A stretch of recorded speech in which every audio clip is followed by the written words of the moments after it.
많은 신앙인들이 신앙생활은 하고 있지만은 성경을 절대적인 기준으로 잡지 않고 있습니다. 우리라는 공동체보다는 자기 혼자 나라고 하는 그 개인주의 중심으로 되어 있고 내면보다는 형식을 훨씬 더 중요하게 생각을 합니다. 구원받은 그리스도인들이 왜 그리 깊이 잠들고 있는지, 예? 잠자는 사람이 너무 많아요. 구원받았다고 하면서 잠자는 그리스도인들 얼마나 무슨입니까?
어느 때부턴가 자기도 모르게 이제 마음이 서서히 식어가는 자기를 발견하는 겁니다.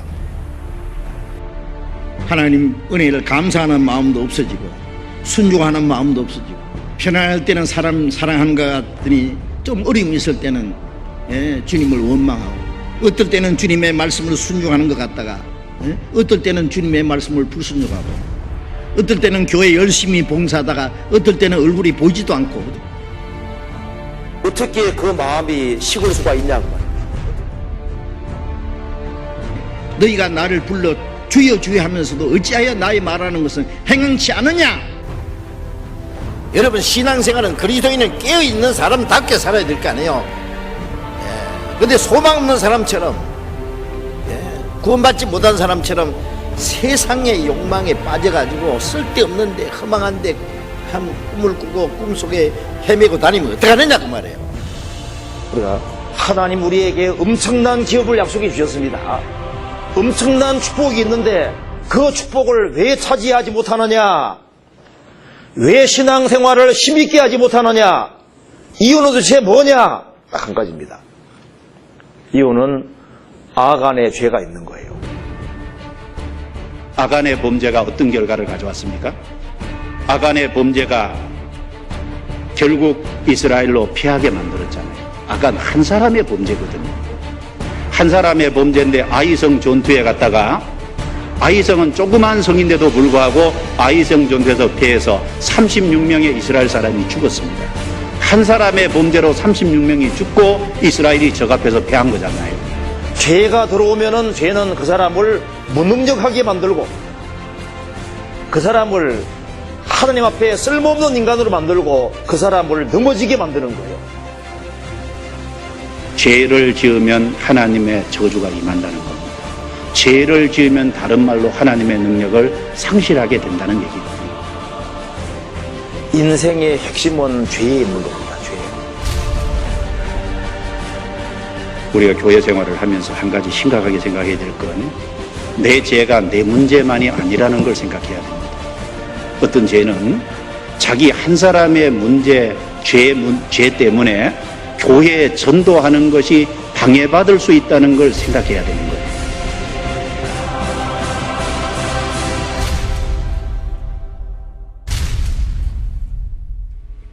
여러분, 하나님 앞에 우리가 감사할 것이 얼마나 많습니까? 근데 왜 하나님 앞에 그 감사하는 걸 실천하는 마음은 왜 그렇게 없습니까?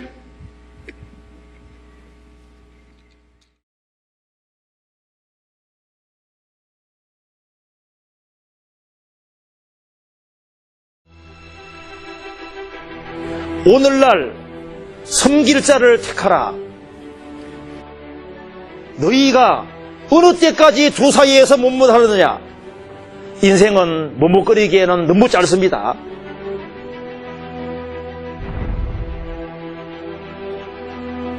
우리도 지금 중요한 시점에 와 있습니다. 내가 어떤 인생을 살 것이냐? 주님 말씀을 따를 거냐? 주님의 뒤를 따를 거냐? 아니면은 세상 사람처럼 살 것이냐? 결심해야 됩니다. 다시 일어나서 주님 붙잡아요. 주님 붙잡는 게 사는 길입니다. 오늘날 섬길 자를 분명히 택하고 분명한 태도를 가지고 생활을 살아갈 때 하나님께서 나머지 인생을 만들어 가실 겁니다.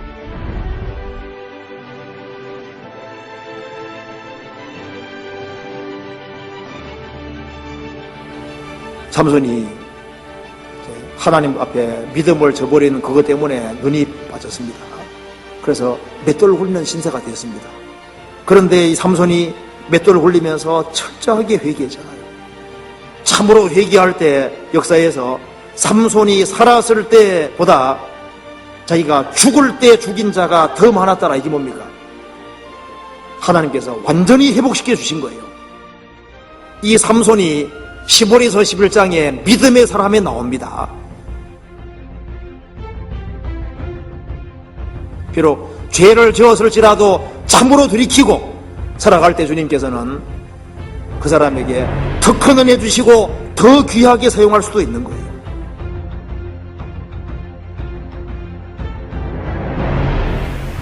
분명히 구별돼야 됩니다.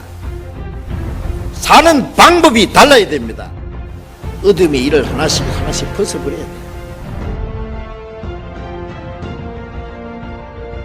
이제 우리는 의인이기 때문에 의롭게 살아야 됩니다. 구원받고 난 이후에 내가 무엇을 위해 사느냐, 내가 왜 사느냐, 내가 어디로 가고 있느냐, 그걸 아주 확실히 할 필요가 있습니다. 우리가 힘차게 주님의 복음을 위해서 끝까지 살아가는 겁니다.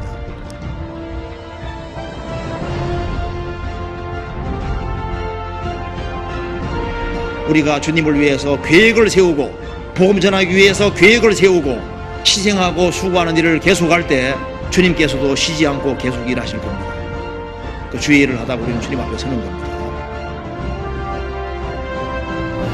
언제 주님 오실지라도 부끄럼 없이 주님을 맞이할 수 있도록 험도 점도 책망받을 것이 없이 주 앞에 서기 위해서 준비해야 됩니다.